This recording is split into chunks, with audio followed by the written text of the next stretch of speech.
Ahí estamos. Nosotros habíamos quedado en la clase pasada, nos faltó ver el tema este de los sistemas de costos. Y parte de el último tema de la unidad 1 que tiene que ver con la capacidad y niveles de actividad y demás. Bueno. Si ustedes se acuerdan, dice, ¿de qué se vale la contabilidad de costos para el cumplimiento de sus funciones? ¿Se acuerdan cuáles eran las funciones de la contabilidad de costos? Nosotros lo vimos, si no se acuerdan, vamos a volver un segundito a la filmina número 13. Funciones de la contabilidad de costos. ¿Cuáles son? La determinación de los costos unitarios y totales, los criterios de evaluación, medir eficiencias, ¿sí? La registración, porque acuérdense que nosotros acá estamos viendo muchos aspectos de lo que es la contabilidad de costos, al margen de los cálculos, también tenemos que saber cómo los vamos a registrar en la contabilidad, sabiendo que hay una contabilidad patrimonial y una contabilidad que se complementa, o sea, o que forma parte de, que es la contabilidad de costos.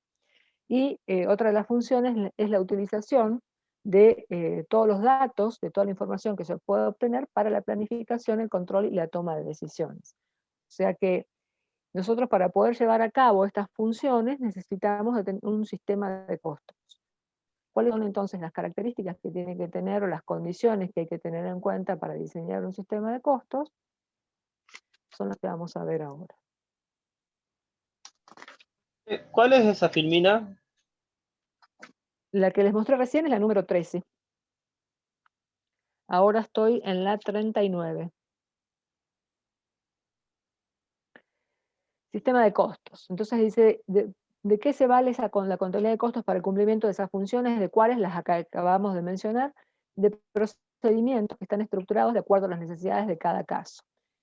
Constituye un sistema de costos, es un conjunto de procedimientos mediante el cual se procede a la determinación, la registración y el análisis de los costos incurridos en pos de un objetivo determinado. O sea que nosotros tenemos que diseñar cuál va a ser el sistema que vamos a utilizar que nos permita, de mejor manera, cumplir las funciones de determinación de costos, de registración y de información para la toma de decisiones, para la planificación y para el control. ¿Qué aspectos deben responder a un sistema de costos? Y acá tenemos, si ustedes se fijan, estos aspectos son muy importantes que los tengan claros, que presten atención, porque muchas veces son temas de consultas, de preguntas en exámenes y no saben qué responder. Nosotros fíjense que tenemos acá 3 incisos. Dice, aspectos que debe responder a todo sistema de la contabilidad de costos. El inciso A, que dice, necesaria identificación de la actividad a desarrollar. Y es lo que venimos hablando desde el primer día de clases, como también hemos visto en las materias en contabilidad 4 el año pasado, que es fundamental, antes de hacer nada tenemos que saber de qué tipo de actividad estamos hablando. Yo les decía el otro día que nosotros podemos trabajar con costos para cualquier tipo de actividad, que no hace falta que sea una actividad industrial o de fabricación, sino que puede ser un servicio, puede ser una actividad comercial, cualquier cosa que ustedes, es más, cuando hablamos del objeto de costos dijimos que cualquier cosa podía ser objeto de ser costeado. Entonces, espérenme que todavía siguen entrando alumnos. Entonces, fundamental necesitamos identificar a qué actividad se dedica la empresa. ¿Por qué es importante esto? Porque vamos a ver que hay distintos tipos de actividades donde, por ejemplo, dice de rutina, cambiantes, que incorpora materiales o no. ¿Qué significa esto? Hay algunas actividades, por ejemplo, en una actividad industrial, una actividad donde el procedimiento, el proceso productivo es continuo, sin interrupción. ¿Qué quiere decir? Que nosotros tenemos que considerar esta característica porque no es lo mismo tener un sistema productivo donde el procedimiento es continuo, ininterrumpido, que un sistema donde sí hay una interrupción porque se hace por lotes o por pedidos o por órdenes específicas. Entonces, tenemos que saber de qué tipo de actividad estamos hablando para ver si es una actividad rutinaria, repetitiva, ininterrumpida o una actividad específica donde se hacen los procesos a pedido de clientes o por algún objeto en especial, pero que no hay un proceso continuo, sino que se fabrica por lotes, por ejemplo. Hay casos donde, y nosotros también tenemos que saber si en esa actividad que desarrollamos se trata de una industria donde incorporamos distintas materias primas y obtenemos distintos productos, o se trata de una industria de desintegración, que quiere decir que la industria de desintegración, que ya la vamos a ver en mayor profundidad cuando avancemos con el programa, tiene que ver con actividades donde a partir de una materia prima única, sometida a un proceso productivo, llega a un determinado punto donde yo obtengo distintos productos. Por ejemplo, un ejemplo típico de una industria de desintegración sería la actividad frigorífica. Tengo como una materia prima única, por ejemplo, la media res, y a partir de ahí obtengo los diferentes cortes, tengo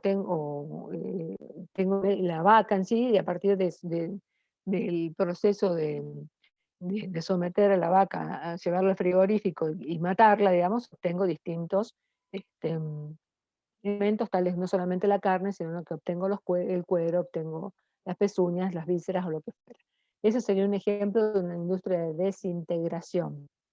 Una industria de integración sería al contrario, es decir, bueno, vamos incorporando materias primas distintas y podemos obtener un solo producto o varios, pero a partir de una conjunción de varias materias primas. Por ejemplo, yo quiero fabricar un auto, voy incorporando diferentes elementos para llegar al objeto final, que es el auto. Si yo tengo, por ejemplo, en el ejemplo del auto yo puedo tener procesos que son continuos o procesos interrumpidos. Es decir, bueno, la orden de fabricación de ese auto es un proceso interrumpido. Yo tengo dentro de ese mismo ejemplo, por ejemplo, voy a tener los dos procesos. Hay sectores donde tienen un proceso continuo y hay otros donde tienen un proceso interrumpido. Entonces, es importante que tengamos en cuenta qué actividad vamos a desarrollar para saber qué tipo de sistema nos va a convenir llevar a cabo o adoptar. Otro aspecto que tenemos que tener en cuenta, dice, es la adopción de la base de datos que vamos a tener en cuenta. ¿Se acuerdan que el otro día cuando hablábamos de una de las clasificaciones de costos, hablábamos de los costos resultantes o incurridos y de los costos predeterminados? Entonces, también tenemos que considerar si vamos a trabajar con costos históricos, o sea, del pasado, o vamos a trabajar costos a futuro, es decir, sobre bases predeterminadas, para lo cual dentro de esos predeterminados, recuerden que había tres alternativas de costos, que eran los costos estimados, los costos estándar y los normalizados. Otra cuestión que también tenemos que tener en cuenta es cómo vamos a apropiar esos costos, o sea, cómo vamos a vincular los costos con esa actividad. Y aquí vamos a tener que tener en cuenta también para qué queremos llevar a cabo o para qué queremos diseñar nuestro sistema de costos. Porque probablemente si nosotros lo estamos diseñando para poder determinar el costo de los productos terminados y vendidos que tenemos que exponer en nuestros estados contables, vamos a utilizar un sistema integral o por absorción, que es el que nos nombra, el que nos permite o nos indica, nos sugiere tomar la RT17, donde en el costeo integral nos está diciendo que van a integrar el costo del producto, todos aquellos costos que sean necesarios, independientemente de la vinculación con el nivel de actividad. ¿Qué quiere decir? Que tanto los costos fijos como los costos variables van a formar parte de los costos de producción o de producción del bien o del servicio. En cambio, si nosotros estamos en posición de toma de decisiones, probablemente nos convenga adoptar un sistema de costos donde la forma de apropiar los costos sea el costo variable. ¿Qué es el costo variable? Donde se forma, o sea, el costo de producción está integrado exclusivamente por los costos variables. Dejando de lado, o sea, considerando los costos fijos de producción como ajenos al proceso productivo, es decir, ya lo vamos a ver con mayor detalle cuando veamos justamente la unidad 2, pero bueno, esta es la forma, los dos aspectos, las dos metodologías de costeo que podríamos tener, completa o integral por absorción o variable. Entonces, de la combinación de ver, según la actividad, qué tipo de procesos tengo, si son continuos, si son interrumpidos, si son de integración o de desintegración, según si voy a trabajar con base de datos históricos o resultantes o costos predeterminados, o si voy a trabajar con un costeo integral o por un costeo variable, es el sistema de costos que vamos a diseñar. Entonces, es fundamental que tengamos en claro estos tres aspectos porque no es, no sé la palabra, no es indistinto usar un sistema u otro para cualquier cosa. O sea, yo no puedo usar un sistema de costos por órdenes específicas, por ejemplo, para una actividad, para ¿cómo se llama? Para un ingenio azucarero, por ejemplo. No podría utilizar un sistema de costos continuos, una producción continua, para una inventa, una carpintería. Entonces, es fundamental que tengamos en cuenta las características de cada actividad para poder adoptar el mejor sistema de costos que nos permita lograr el objetivo, que es la toma de decisiones o brindar información para toma de decisiones, para planificación y control y demás. ¿Cómo se pueden diseñar estos sistemas? Bueno, y acá tenemos que ver según cómo lo integremos a la contabilidad financiera. Acuérdense que la contabilidad financiera es la contabilidad patrimonial, son sinónimos. Y esos sistemas pueden ser complementarios o estar integrados. Si son complementarios, son aparte, o sea, lo vamos a manejar por separado y complementamos de alguna manera con alguna registración contable la información que obtengamos de esos sistemas de esos sistemas de costos. Si está integrado, quiere decir que dentro del plan de cuentas de la empresa hay cuentas que corresponden justamente a las cuentas de costos. Entonces está el sistema de costos, la contabilidad de costos está integrada a la contabilidad patrimonial o financiera. Dice, según el método utilizado para acumular los costos, teniendo las características de la producción, esos costos esos sistemas de costos son por órdenes específicas o por procesos. Por órdenes específicas, la acumulación del costo es por lote, ¿sí? Cada orden se va acumulando el costo, y si es por proceso, la acumulación justamente, la redundancia, es por cada uno de los procesos, que pueden ser procesos, pueden ser departamentos, ¿sí? Pero la forma de determinar un costo es como el proceso es continuo, yo no puedo esperar a terminar el proceso para poder saber el costo, entonces necesito un corte temporal. En un sistema de costos por procesos, el corte es temporal, es decir, tengo un periodo que va a depender de la necesidad de información que tenga la empresa, para hacer el corte y decir, bueno, si lo hacemos mensual, vamos a tener que hacer un corte mensual y determinar los costos acumulados hasta la fecha en la fecha de cierre de ese mes. En cambio, en órdenes específicas lo hago por lote, entonces no necesito hacer un corte temporal. Digo, bueno, cuando termine de fabricar el lote voy a sacar el costo total. Bueno, según la objetividad de los costos de producción, tenemos sistemas de costos históricos, o sea, si vamos a trabajar con costos predeterminados o resultantes, o sistemas de costos predeterminados, es decir, a futuro, que dentro de esos teníamos las tres opciones, de costos estimados, de costos normalizados, costos estándar. Eso es la forma como nosotros podemos diseñar, pero siempre sin perder de vista la actividad y la forma en que nosotros queremos acumular los costos y las metodologías de costeo que vamos a utilizar. ¿Alguna duda o consulta con esto?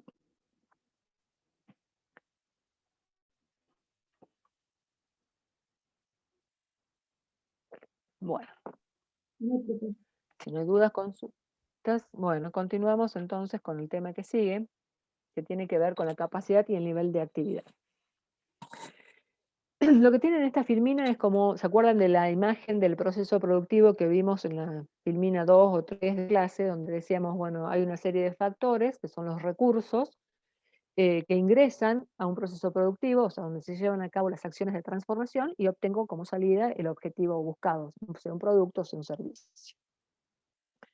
De estos recursos que nosotros contemplamos, o sea, que sometemos a un proceso productivo para obtener un objetivo, tenemos recursos que tienen distintas características.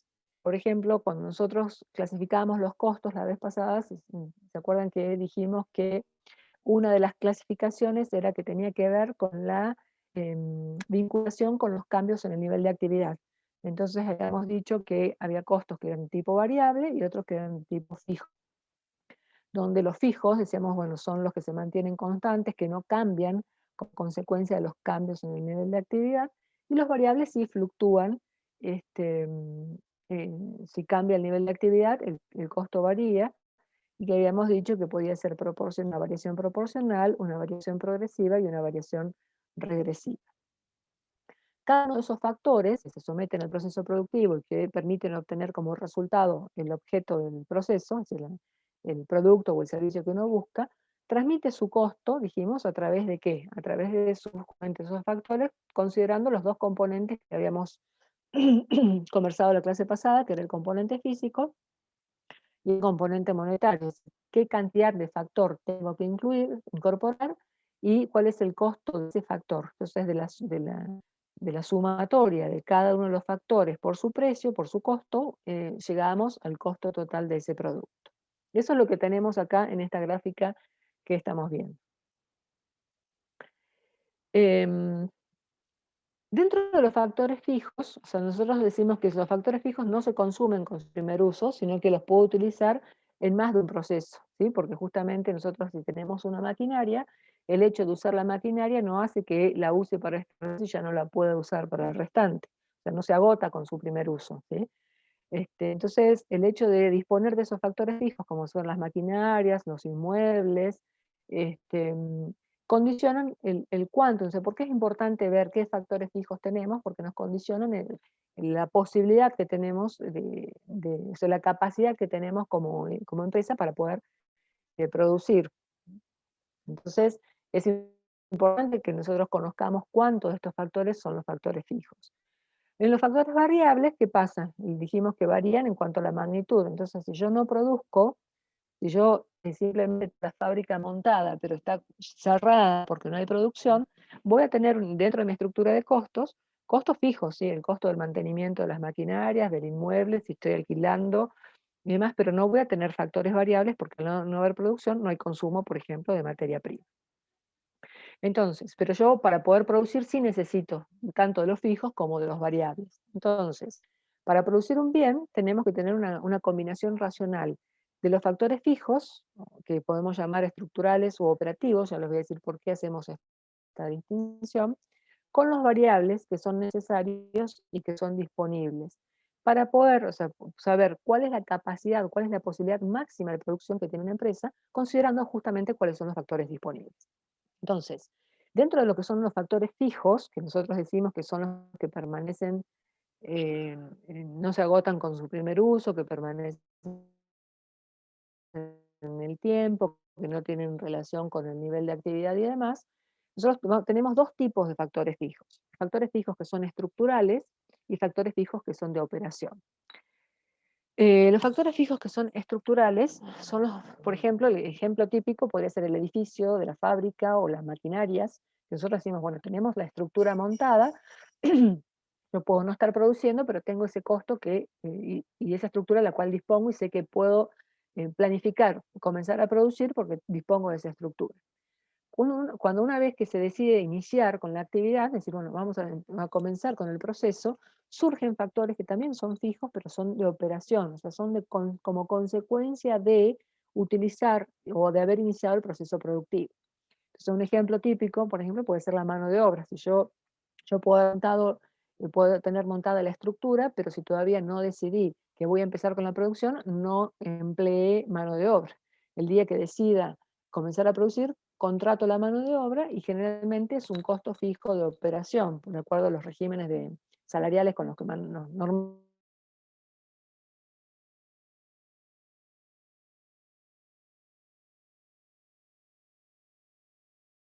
normalmente nos manejamos en nuestro país, son costos fijos. Son fijos y serían un costo fijo, en este caso, de operación, porque surge como consecuencia de haber iniciado o de haber decidido iniciar el proceso productivo. ¿Hasta ahí vamos bien? Profe, ¿puede repetir la última parte porque se le cortó, entonces no sabemos qué es lo que dijo? De los costos fijos de operación, yo les estaba diciendo que dentro de los factores fijos que tenemos acá, podíamos encontrar dos tipos de factores fijos estructurales o factores fijos operativos, que acá fíjense en el renglón de abajo los tenemos como separados. ¿Qué son a la estructura, valga la redundancia, que tiene la empresa? Por ejemplo, el inmueble, las maquinarias que podamos tener, o sea que yo tengo esa estructura montada para empezar a producir. Mientras yo no produzca, puedo no necesitar costos fijos operativos. ¿Cuál sería un costo fijo operativo? Si yo decido producir, voy a contratar mano de obra. Si tengo la fábrica montada y no voy a producir, no tengo intenciones todavía de iniciar con esa actividad, puedo tener parte de los costos estructurales, pero no los costos fijos operativos. Yo lo que les decía es que generalmente por el sistema de remuneración que se utiliza en nuestro país, generalmente la mano de obra es un costo fijo, salvo que nosotros pactemos pagar productividad o comisiones y demás, entonces tendríamos un componente físico y un componente variable dentro de lo que es la mano de obra. Pero si no, en este caso, sería un ejemplo de un costo fijo de operación, o sea, como consecuencia de que vamos a empezar a producir, surge la necesidad de incorporar la mano de obra. O como consecuencia de empezar a producir, van a ponerse en funcionamiento las maquinarias, razón por la cual va a haber un consumo de fuerza motriz, o de kilowatts, o de HP, según como sea medida el uso de la energía dentro de cada una de las maquinarias. Mientras no haya operación, puedo no tener costos fijos operativos y no voy a tener seguramente, con seguridad, no voy a tener costos variables porque al no haber un proceso productivo, entonces no voy a tener necesidad de consumir los costos fijos variables, que el ejemplo típico es la materia. Ahora, ¿se escuchó? Sí, profe, perfecto. Sí, sí se escuchó, profe. Buenísimo, buenísimo. Bueno, entonces continúo.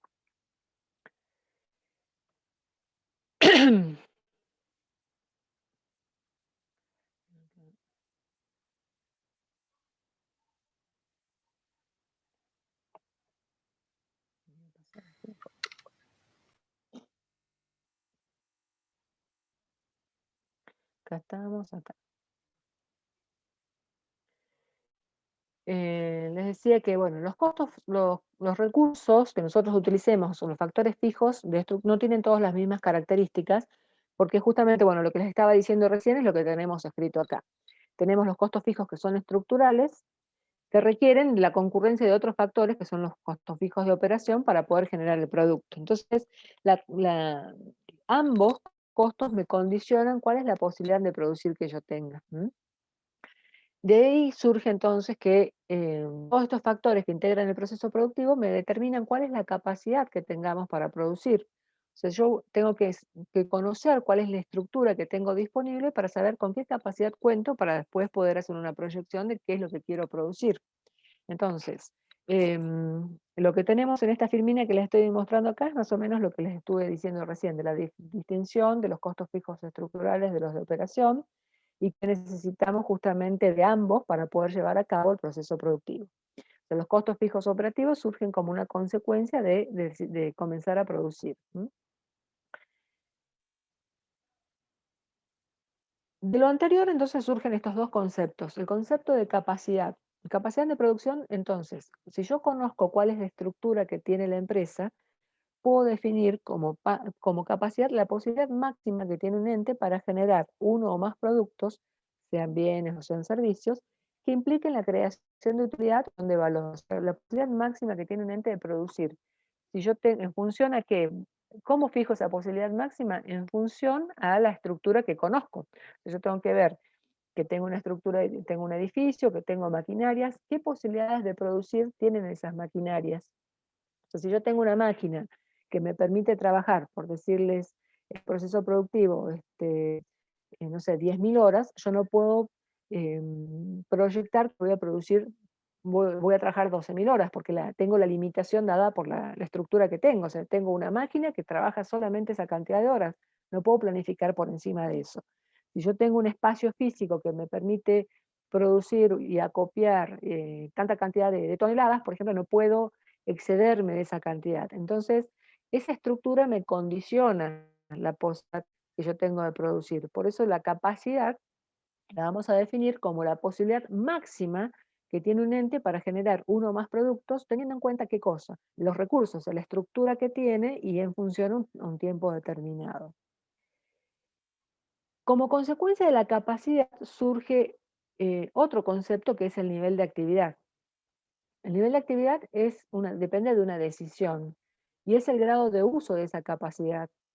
Entonces si yo conozco cuál es la capacidad que tengo dentro de mi empresa para fabricar, para producir, luego tomo la decisión, digo, voy a producir o voy a utilizar el 100% de la capacidad o voy a utilizar una cantidad menor de esa capacidad. Entonces, esa decisión puede ser una decisión libre, o sea, puede ser impuesta, puede ser condicionada. Cuando esa condición, ¿sí? Puede ser a un nivel interno, externo, por otras causas. Por ejemplo, una condición interna sería que yo no tenga, bueno, yo no puedo, ya vamos a ver dentro de las características una clasificación de capacidad, pero si yo no puedo, considerando la capacidad, determino cuánto quiero usar de esa capacidad y tengo que tener en cuenta cuál es el potencial que yo pueda tener dentro de esa misma empresa. Si puedo alcanzar la capacidad normal que yo tengo o tengo que estar por debajo. Una condición externa me la puede dar el mercado, es decir, bueno, ¿para qué voy a producir 10.000 unidades de mi producto si sé que el mercado solamente tengo demanda por 8.000? Entonces sería ilógico que yo diga, voy a producir 10.000 si no tengo mercado. ¿Qué va a pasar? Me voy a quedar con 2.000 unidades que no las voy a poder vender, lo cual me genera costos, improductividades por haber utilizado más materia prima de la necesaria, tengo necesidades de conservar esos bienes, me genera un montón de costos que no puedo afrontarlos. Entonces, el mercado me condiciona también cuál es el grado de uso que yo tengo que utilizar de esa capacidad. Otras causas que me pueden condicionar cuánto usar de la capacidad puede tener que ver con si tengo la materia prima necesaria, o sea, por ahí yo puedo tener, a lo mejor utilizo una materia prima que es importada y tengo alguna limitación de importación, entonces tengo que restringirme a lo que yo tenga posibilidades de obtener de materia prima para producir, o a lo mejor necesito una mano de obra calificada que no tengo, o sea, sé que en el mercado no hay mucha mano de obra calificada y tengo que trabajar con la que consigo y me permite producir hasta cierta cantidad de unidades, otro tipo de insumos que pueda tener. Entonces, el nivel de actividad depende de una decisión, o sea, es el grado de uso, o sea, cuánto voy a usar de la capacidad que tengo y que depende de una decisión. Por eso también vamos a ver que como depende de una decisión, es un hecho que nosotros lo vamos a determinar. A ver, vamos a seguir acá. Clasificamos tenemos estos dos conceptos, a la izquierda capacidad, a la derecha el nivel de actividad. En la capacidad que habíamos dicho como la posibilidad máxima de producción que tiene un ente en un periodo determinado, la podemos clasificar en dos conceptos. Capacidad máxima teórica, que también la llamamos como ideal o de catálogo, son sinónimos, que significaría que trabajar de manera interrumpida. ¿Por qué decimos de catálogo? Porque cuando ustedes, por ejemplo, se compran una maquinaria, viene con su catálogo que dice, la máquina puede, no sé, por ejemplo, una fotocopiadora, puede sacar, no sé, 10.000 fotocopias, puede hacer una impresión de 10.000 copias, por ejemplo. Entonces nos está dando cuál es la capacidad. Pero nosotros decimos que es ideal porque en realidad nunca se llega a esa capacidad teórica, por cuanto hay que contemplar cuáles son los paros normales que nosotros llamamos, hay que hacer mantenimientos de esas maquinarias, hay que considerar los turnos de trabajo, o sea, generalmente la capacidad máxima ideal o de catálogo está dada por trabajar las 24 horas, los 365 días del año. Si es una empresa que trabaja de lunes a sábados y 8 horas nada más, no va a trabajar la capacidad de catálogo, sino va a trabajar otro de horas, que es la capacidad máxima práctica, que es la posibilidad máxima de alcanzar en un periodo determinado, considerando las interrupciones normales. Dentro de esas interrupciones normales, del mantenimiento de las maquinarias, los turnos laborales, los feriados y demás consideraciones que hay que tener en cuenta, porque si no es una empresa que trabaja 24 horas los 365 días del año, nunca va a llegar a esa capacidad ideal o de catálogo. Entonces, la capacidad que nosotros vamos a contemplar como parámetro, es decir, bueno, este es mi tope, nosotros vamos a fijar el nivel de actividad según la capacidad máxima práctica, o sea, la capacidad máxima teórica, ideal o de catálogo, no la vamos a tomar como referencia. Vamos a tomar como referencia para el uso de la capacidad máxima práctica, que es justamente la que contempla las interrupciones normales. Entonces, una vez fijada la capacidad máxima práctica, supongamos que, siguiendo con el ejemplo de la fotocopiadora, yo digo, bueno, la fotocopiadora por catálogo dice que puede sacar, no sé, por decirles 10.000 copias. Bueno, nosotros decimos 10.000 copias si trabajáramos, ¿no?, de corrido 24 horas y demás. Como tenemos un turno de 8 horas, porque tenemos el kiosquito de la esquina donde trabajamos horario de comercio, no trabajamos los domingos, los sábados trabajamos media hora, y sabemos que a la máquina se le hace mantenimientos y demás, nuestra capacidad máxima práctica va a estar dada, por ejemplo, en vez de ser las 10.000 copias, o sea, por 8.000 copias. Y luego viene la decisión de uso de esa capacidad, es decir, bueno, yo tengo como límite para decidir las 8.000 copias, y de ahí digo, bueno, es cierto que en estas circunstancias de pandemia y demás, yo por ahí puedo sacar menos copias que antes porque se manejan mucho por los archivos, entonces de esa capacidad, ¿cuánto estimo que voy a poder utilizar? No sé, 6.000 copias. Entonces surge lo que es el nivel de actividad previsto, lo que se espera, es lo que se espera utilizar de esa capacidad, y que es un concepto de corto plazo. Y luego viene lo real, es decir, bueno, en realidad yo estimaba usar 6.000, o sea, sacar 6.000 copias, y lo real es que saqué 5.000, es lo que realmente se produjo. Y eso lo llevamos a, por ejemplo, otro ejemplo donde yo use horas, es decir, bueno, la capacidad máxima ideal de catálogo o teórica puede ser 10.000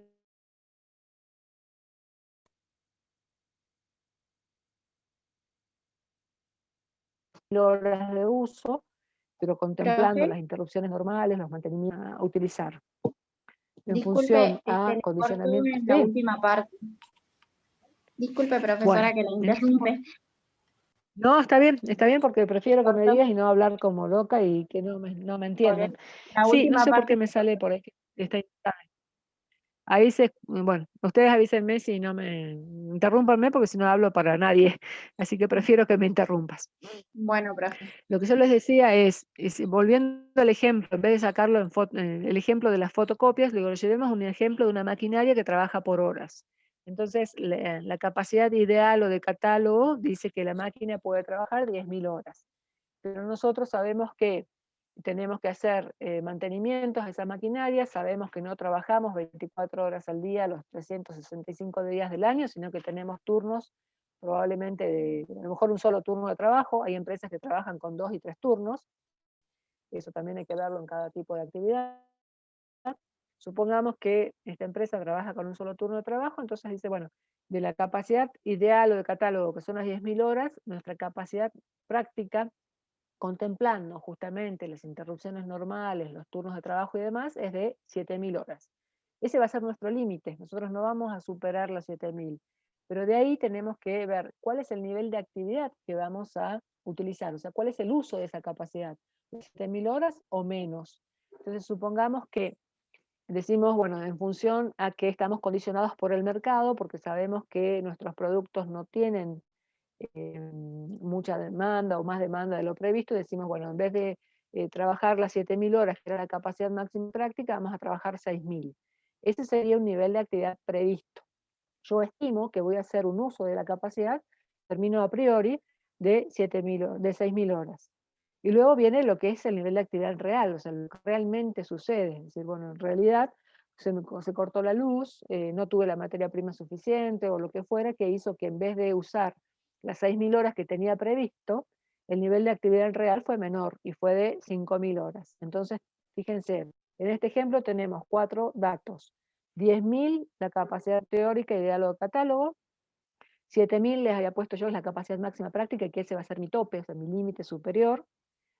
Sobre ese puedo decidir usar las 7.000 horas o menos, y el nivel de actividad previsto sería, por ejemplo, dije, bueno, en función a la demanda del mercado, 6.000 horas, y luego lo que realmente sucede. Entonces, el nivel de actividad previsto es una decisión que yo tomo a priori, antes de comenzar, y el nivel de actividad real es una consecuencia de, o sea, lo voy a conocer después que se lleve a cabo el proceso productivo.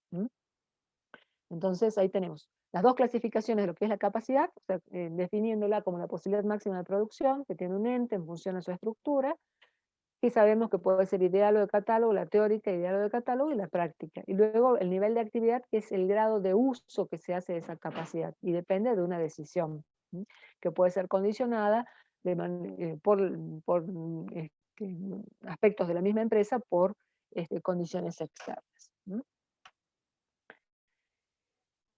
Nos fijamos acá como gráficamente cómo podríamos ver cómo podemos graficar lo que es la capacidad y el nivel de actividad. Fíjense, 1000 horas, yo lo había puesto como capacidad máxima teórica, ideal o de catálogo. En el eje de las abscisas tenemos las cantidades y en las ordenadas los pesos. Y que después, más adelante, vamos a ver cómo fijamos esos pesos, pero supongamos que para que para una capacidad máxima teórica de 1000 horas tengamos presupuestado 1000 pesos. En realidad después ya vamos a ver cómo es. Si la diferencia entre lo que es la capacidad máxima teórica y la capacidad máxima práctica son las interrupciones normales, que es lo que nosotros veíamos como horas de mantenimiento, teniendo en cuenta los turnos de trabajo y demás.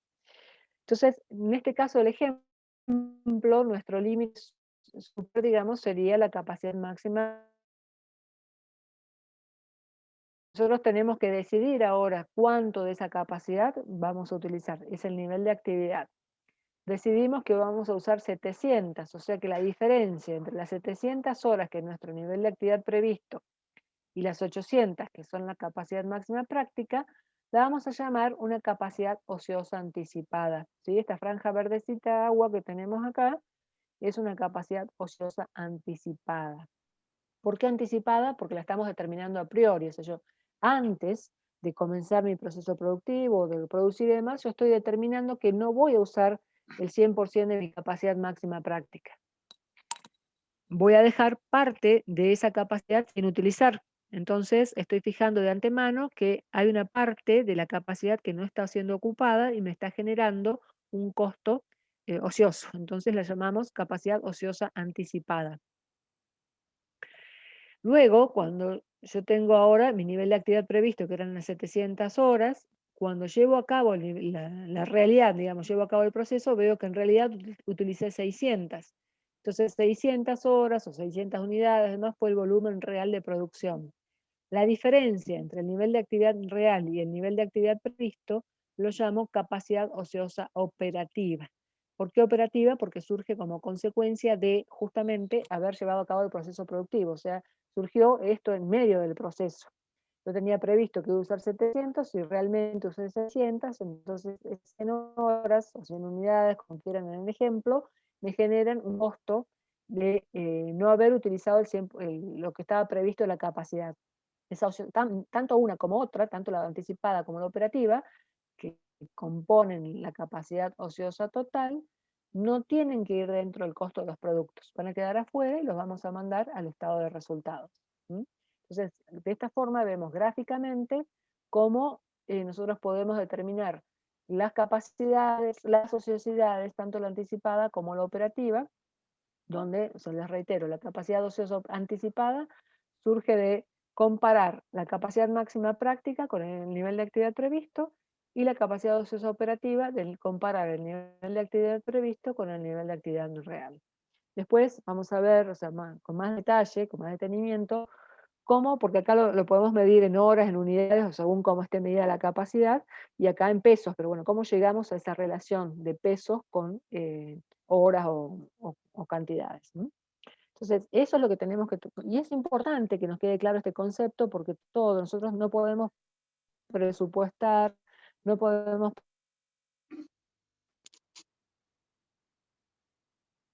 proyectar nada si nosotros no conocemos cuál es yo no puedo pretender producir 1.000.000 de unidades si no tengo la estructura adecuada. Y dentro de la estructura tampoco tengo otros elementos fuera de la estructura, como por ejemplo el mercado. Entonces, son muchas las conjunciones de cosas, de cuestiones que tenemos que considerar antes de comenzar a proyectar o a presupuestar o a estimar cómo puede ser nuestro proceso productivo o nuestra actividad. Quiero saber si...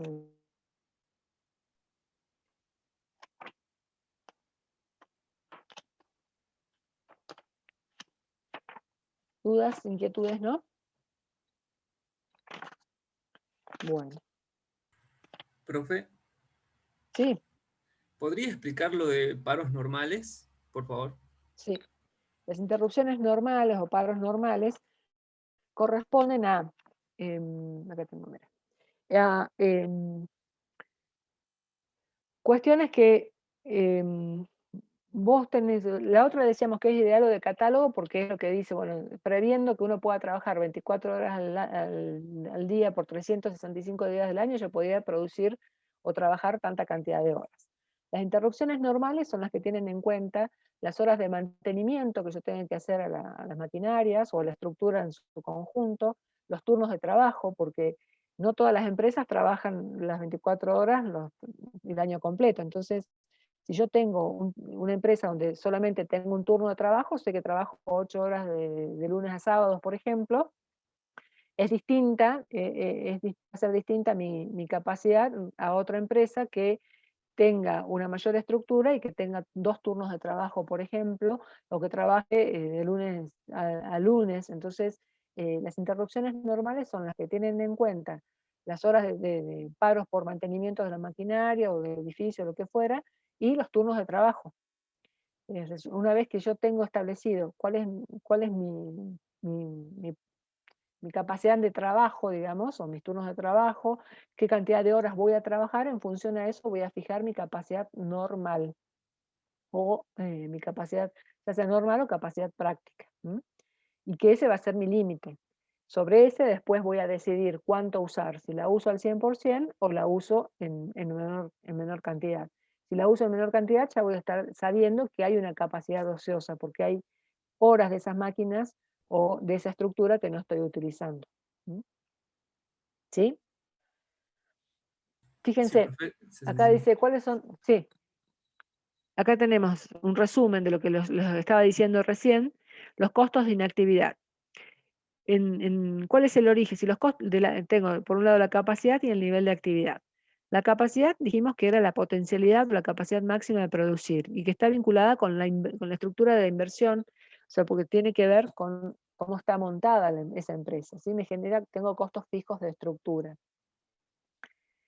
Em, yo esos costos fijos de estructura los voy a poder trasladar al costo de los productos en la medida que haya producción.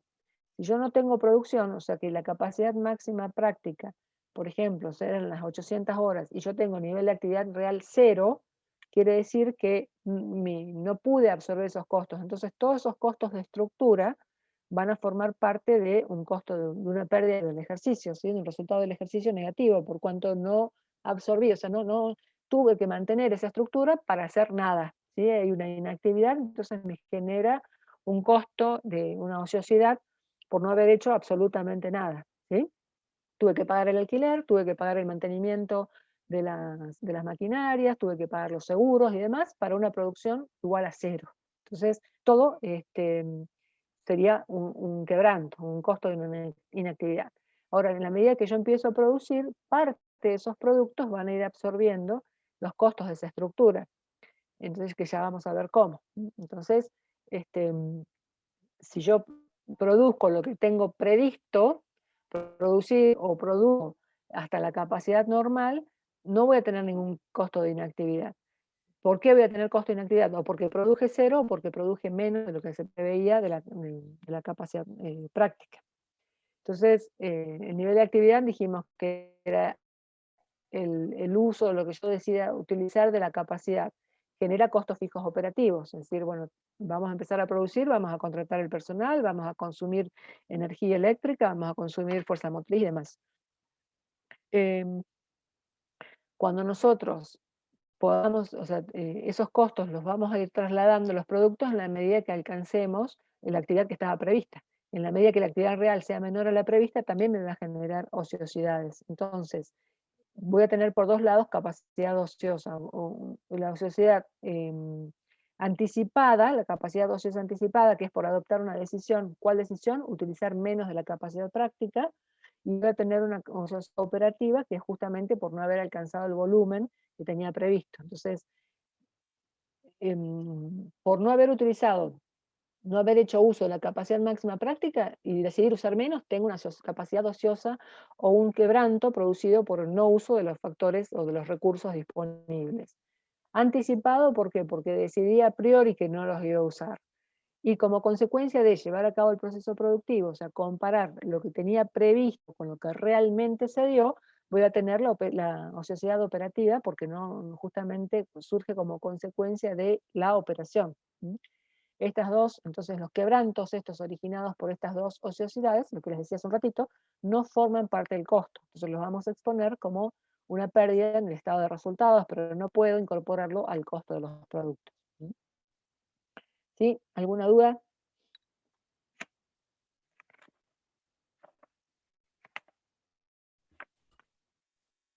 ¿No? Lo que les decía, si no tienen dudas, bueno, y es importante porque justamente nosotros tenemos que presupuestar considerando cuál es nuestra capacidad normal, que es la capacidad máxima práctica, y en función a eso decidir cuánto de esa capacidad vamos a usar. ¿Sí? ¿Alguna duda? Bueno, fíjense que en función a lo que estuvimos hablando en las dos clases anteriores más esta, decimos, bueno, ¿para qué nos sirven los costos entonces? Aparte de poder determinar precios de venta, por eso que veíamos el otro día, ¿se acuerdan en el gráfico que habíamos dicho? Una vez que yo conozco el costo total, tanto de costo de producción, o sea, de las funciones principales más de las funciones de apoyo, determino un costo total, a ese costo total le agregaba el porcentaje de utilidad deseado y llega un precio de venta. Me permite también proyectar resultados esperados, a través de la técnica de la presupuestación. O sea, yo tengo que presupuestar, decir, bueno, quiero proyectar, ¿se acuerdan cuando veíamos en contabilidad 4 los estados proyectados? Es decir, bueno, quiero saber cuál va a ser la proyección de resultados que voy a tener para el ejercicio siguiente. Si yo no conozco los costos, ¿cómo voy a proyectar? Si yo puedo estimar las ventas, pero si no conozco los costos, ¿qué puedo proyectar? No puedo proyectar un resultado si no conozco estos elementos. Me permite tomar decisiones empresariales, que es fundamental y que es el aspecto que yo les decía que muchas veces los contadores no estamos percibiendo y nos dedicamos solamente a liquidar impuestos, a liquidar sueldos o a hacer contabilidad o auditoría y no trabajamos con la toma de decisiones. Nosotros, si conocemos este aspecto, manejamos bien el concepto de costos, podemos ayudar a tomar decisiones como qué artículos nos conviene producir o cuáles no. A lo mejor estamos en una empresa donde tiene una diversidad de artículos y nosotros, si trabajamos y conocemos bien cuáles son los costos de cada línea, podríamos ver que a lo mejor hay líneas que son deficientes, que no alcanzan a cubrir sus propios costos y decir, bueno, mirá, en función a los informes o los cálculos que estamos determinando, tal líneas deficitarias, sus costos son evitables, los podemos suprimir, pero si nosotros no lo sabemos, no podemos ayudar o no podemos observar estas cuestiones. Podemos tomar decisiones tales como alquilar o comprar, es decir, ¿qué hago? Tengo esta maquinaria, ¿qué hago? ¿La compro la máquina? ¿Voy a tener la posibilidad de utilizarla? ¿Voy a usar toda la capacidad que me permite usar esa máquina o me conviene alquilarla? O a lo mejor la tengo la máquina y me está generando costos de mantenimiento y demás porque me está quedando grande, por ahí me conviene alquilarla a terceros. Tomar decisiones como qué hago, me conviene producir o comprar lo que actualmente produzco, a la inversa, yo actualmente estoy comprando y a lo mejor estoy viendo que tengo mayores costos comprando que si empezar a fabricar, o a la inversa. Me permite determinar punto de equilibrio económico y financiero, es decir, bueno, en qué momento, qué es lo mínimo que yo tengo que vender para cubrir mis costos totales, qué es lo mínimo que yo tengo que vender para poder cubrir los costos que son erogables. ¿Cuál es el punto de cierre de la empresa? Bueno, con este nivel de actividad, yo estoy segura que no puedo seguir, tengo que cerrar la empresa porque voy a quiebra. Tomar decisiones como ampliar la capacidad de producción. A lo mejor estoy trabajando y sin darme cuenta de que si yo hago una inversión, puedo ampliar la capacidad de producción porque me está quedando un mercado que está insatisfecho. Entonces tengo posibilidades de colocar mi producto en nuevos mercados. Suprimir líneas de productos o de servicios, incorporar nuevos productos o servicios, ¿sí? Analizar y determinar la capacidad de ocioso anticipada o operativa justamente para ver si me conviene seguir con esa estructura, la tengo que agrandar, la tengo que achicar. O sea que fíjense en cuanto al control de costos y gestión, medir la eficiencia y la economía operativa, medir la eficacia, es decir, cuando llegamos se pueden cumplir las metas, hay que hacer las cosas de manera correcta. O sea que Hay muchas herramientas que se pueden aplicar para ayudar a tomar decisiones. Pero si nosotros no conocemos los costos, nada de esas decisiones que están simplemente enumeradas no quiere decir que sean taxativas, podríamos tomar si no conocemos los costos. Entonces, fíjense lo importante que es, y lo importante sería que los contadores podamos abrir la cabeza y decir, bueno, no solamente estamos para darle malas noticias a nuestros clientes diciendo qué es lo que tienen que pagar todos los meses, sino dándoles herramientas para que ellos puedan tomar decisiones correctas que los ayuden a aumentar la rentabilidad de su actividad. Profesora, disculpe, Entonces, sí. ¿esos serían los objetivos del costo? Eso serían, no, por ahí, no los objetivos, sino decir, bueno, todas las cosas que vos podés hacer conociendo los costos. Como una enumeración de todas las actividades o todas las cuestiones o todas las decisiones que podrías tomar si conoces los costos. Si no los conoces, no podés saber si te conviene comprar o vender, si te conviene cerrar o no. Entonces, todo eso que hablamos recién son algunos aspectos que uno podría conocer si conoce los costos. Objeto Acá, y objetivo no es lo mismo. ¿cómo? Objeto y objetivos no es lo mismo. Objeto y No, costo. porque el objeto de costo es de donde vos querés llegar, tu producto, tu resultado, un bien o un servicio, o sobre lo cual querés medir el costo. Ese es el objeto. El objetivo es decir, bueno, ¿para qué los aplico? ¿A dónde quiero llegar como información? Gracias. Definición, bueno, acá tenemos como un resumen de todas las cosas, cuestiones que hemos visto y que necesitamos conocer. Es decir, bueno, el objeto, la definición de la unidad de costeo, ¿se acuerdan cuando decimos, bueno, qué es lo que queremos costear? Si vamos a asignar o vamos a hacer un prorrateo, saber qué es lo necesario, ¿sí? Acuérdense, el concepto del costo es lo necesario para ser utilizado, ¿sí? Es la vinculación coherente entre los factores de costos y el objetivo, o el objeto, pero con que sean de acuerdo a las cantidades necesarias, ¿sí? Clasificarlos, saber tener muy clara la clasificación de los costos, los elementos del costo. Cuando hablamos de elementos nos estábamos refiriendo y siempre haciendo mención al tipo de actividad. Si estamos en actividad industrial era la materia prima, la mano de obra y los costos indirectos de fabricación, pero yo les decía que esos elementos pueden variar de acuerdo al tipo de actividad que estamos costeando. Los métodos de costeo, que ya los vamos a ver en profundidad en la unidad 2, pero serían el costeo completo y el costeo variable. Los sistemas de costos, que es lo que empezamos a ver hoy. Los análisis de la capacidad y niveles de actividad, tener en cuenta cómo vamos a armar un plan de cuentas que nos permita justamente integrar o conocer de manera práctica la información de costos, qué registros de costos vamos a utilizar. O sea, tenemos un montón de elementos que tenemos que tener en cuenta, o sea, que con esto cerramos lo que son todos los contenidos que hemos visto en la unidad 1 y que deberíamos tenerlo en cuenta porque, bueno, son el puntapié inicial para todo lo que viene, ¿sí? O sea, yo no puedo proyectar si no conozco cuál es la capacidad, ¿no? No puedo definir qué sistema voy a utilizar si no sé cuáles son los sistemas posibles de acuerdo a la actividad. No puedo armar un punto de equilibrio si no conozco cuáles son, no tengo en claro la clasificación de costos en fijos y variables. O sea, estas son muchas cosas que hacen que nosotros necesitemos hacer un repaso y tener bien en claro todos los elementos que hemos visto en esta unidad, porque son los que nos va a regir para las futuras unidades que tengamos que resolver en el programa. Con esto cerramos la unidad 1. ¿Alguna comentario, observación? ¿Qué dice acá? Lo que les decía, no me pongan cosas en el chat cuando comparto pantalla porque no puedo ver. Ahora que dejé de compartir, me perdí algunos, pero ¿qué dice acá? ¿Se escucha bien? ¿Se escucha? Sí, ¿Profe? profe. No, se cortó, a ver. Sí, ¿Profe? te escucho. Sí, Yo quería hacer una consulta. Con sí. el tema de los sueldos, ¿cuándo lo podríamos considerar variable? Siempre lo consideramos fijo los sueldos. Los sueldos, lo que pasa es que, bueno, siempre hay que ver cuál es el sistema de remuneración que vas a tener. Generalmente nosotros, porque por los convenios colectivos y demás, se fija, o sea, en cada convenio colectivo fija un sueldo determinado. Entonces, bueno, el sueldo del chofer de primera según el convenio de transporte es tantos pesos. Pero después, si ese chofer hace horas extras o hace más kilómetros recorridos de lo que está previsto y demás, tiene adicionales. Entonces, hay que ver,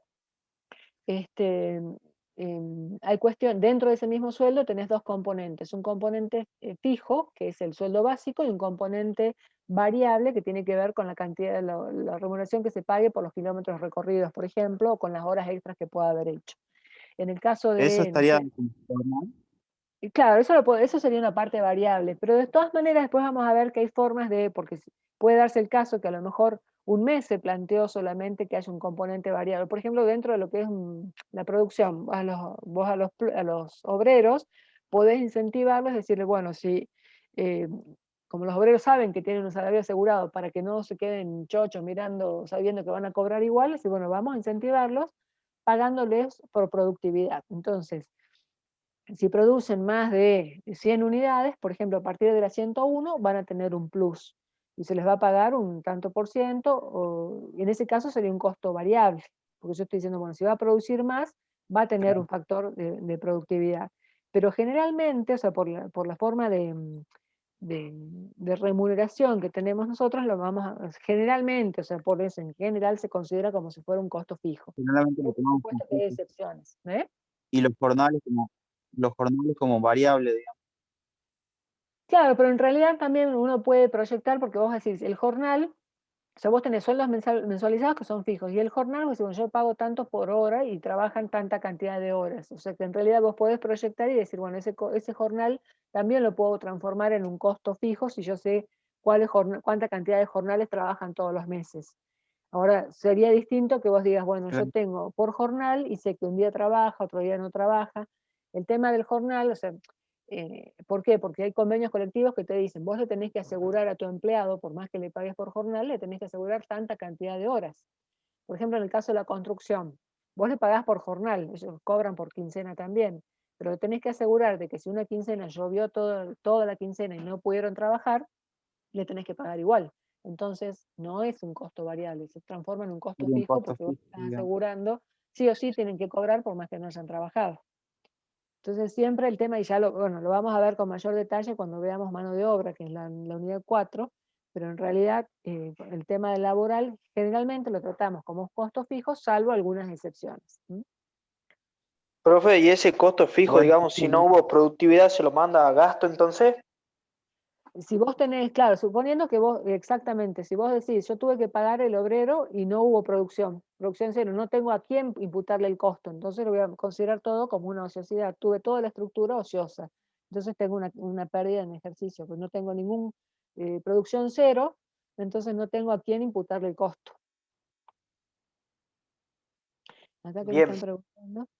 Las comisiones por venta serían variables, claro. Ahí sí, ese sería un ejemplo de un costo variable, pero que no va, o sea, si vos estás dentro o sea, depende del tipo de actividad, si vos pactás con tus vendedores, y bueno, cobran un sueldo fijo, pero además cobran comisiones por las ventas, tendríamos un componente fijo y un componente variable que está dado por las comisiones sobre ventas. Eso estoy respondiendo a lo que me están preguntando acá en el chat. Después alguien que me preguntaba de la sociedad de costos variables. En realidad, ahí en los costos variables hay que medir los rendimientos, porque en general los costos variables, decíamos, generalmente tienen que ver con la materia prima. Entonces, no hay ociosidad de materia prima, porque yo si no produzco no voy a usar la materia prima. Lo que después vamos a ver, ahora cuando veamos materia prima, que hay otros elementos que sí tenemos en cuenta, como son los desperdicios y demás, pero eso ya enseguida vamos a entrar en tema.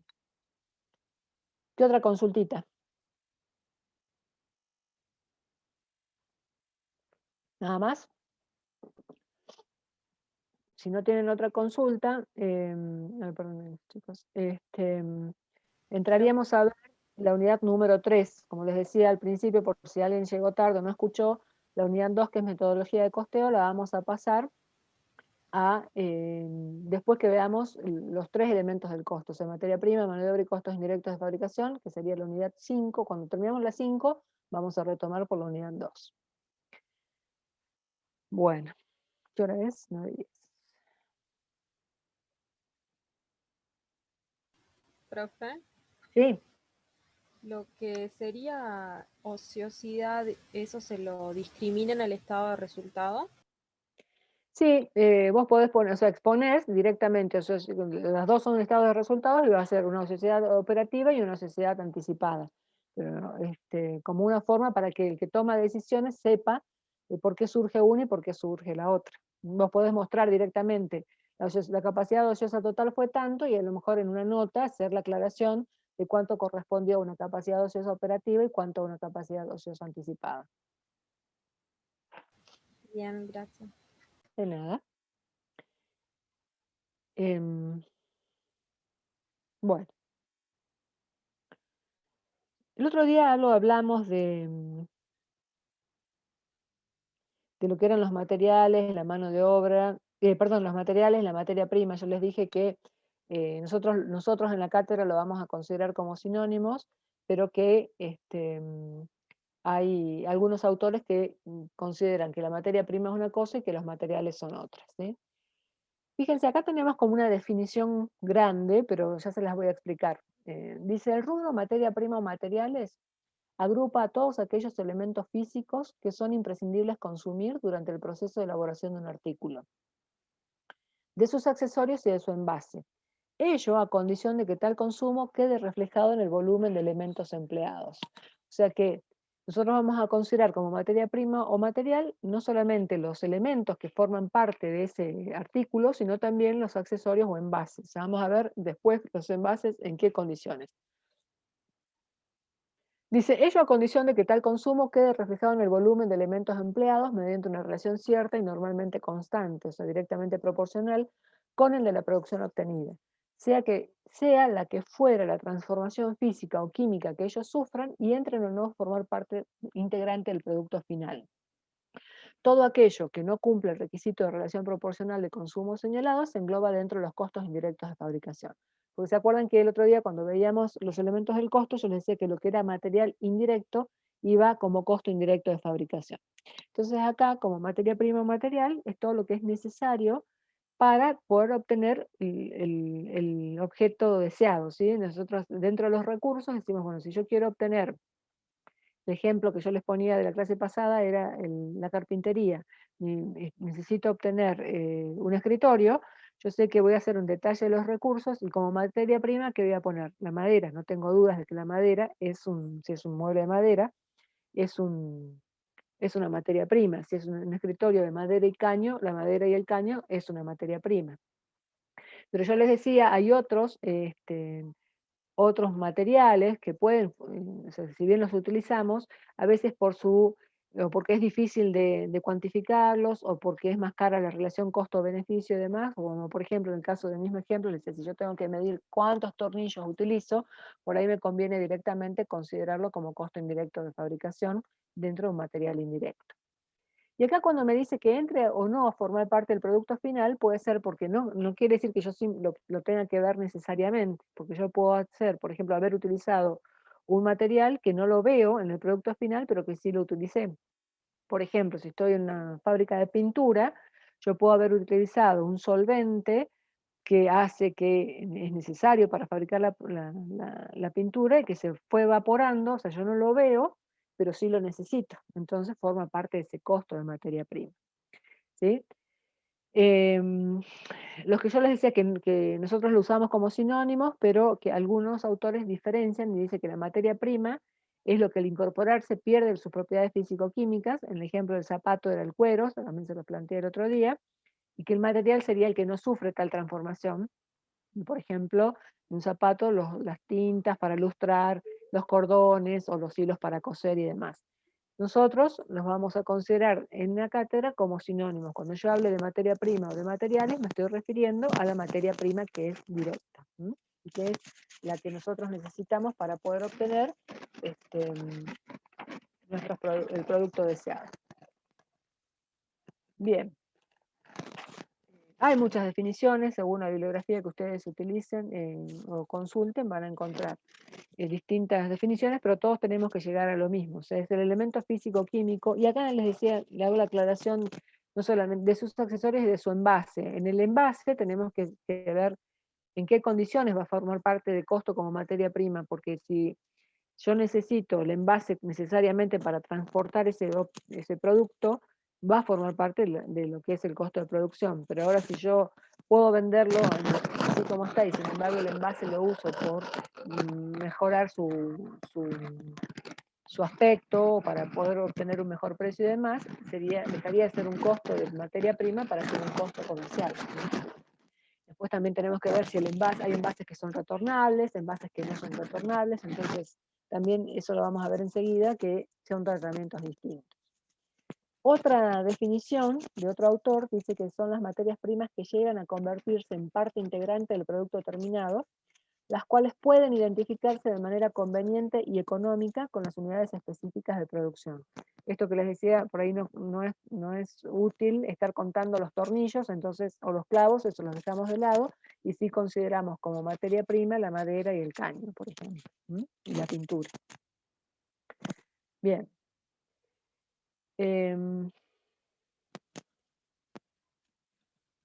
¿Cómo clasificamos esa materia prima? La clasificamos en materia prima directa y materia prima indirecta. Entonces, la materia prima directa, los que pueden ser identificados en cada unidad de producción, ¿sí? Lo que hablábamos recién. Y los indirectos tienen una importancia relativa, pero es más costoso esto de cuantificarlos, entonces la relación costo-beneficio haga que no lo considere como materia prima y lo mande al tercer elemento del costo como un costo indirecto de fabricación y como material indirecto. Bien. ¿Cómo pueden presentarse? O sea, ¿cómo nosotros podemos ver esa materia prima? La podemos encontrar como materia prima propiamente dicha, como materia prima en un proceso de transformación, es decir, primero tengo la madera, o sea, la madera que voy a usar para hacer el escritorio es la materia prima propiamente dicha. Una vez que entra el proceso productivo, es una materia prima en proceso de transformación. Y luego, una vez que está el Profesora, producto, en realidad... disculpe, Sí, hay alguien que tiene activado el micrófono, no se puede escuchar bien. a ver, espera que ¿Qué si hace salgo ruido? los voy a silenciar, espérenme un segundito. Voy a silenciar a todos.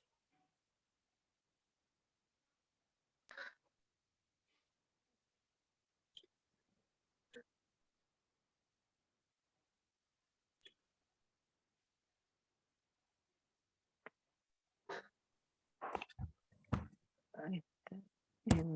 Sí, por favor, acabo de silenciarlo y volvieron a abrir el micrófono. Si no van a consultar, ciérrenlo al micrófono, porque si no hace mucho ruido y no podemos, el resto de sus compañeros no pueden escuchar bien.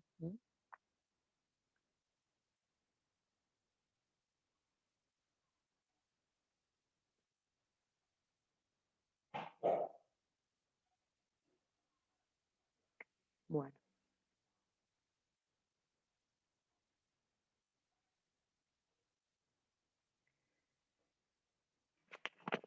Les decía entonces cómo encontramos esa materia prima.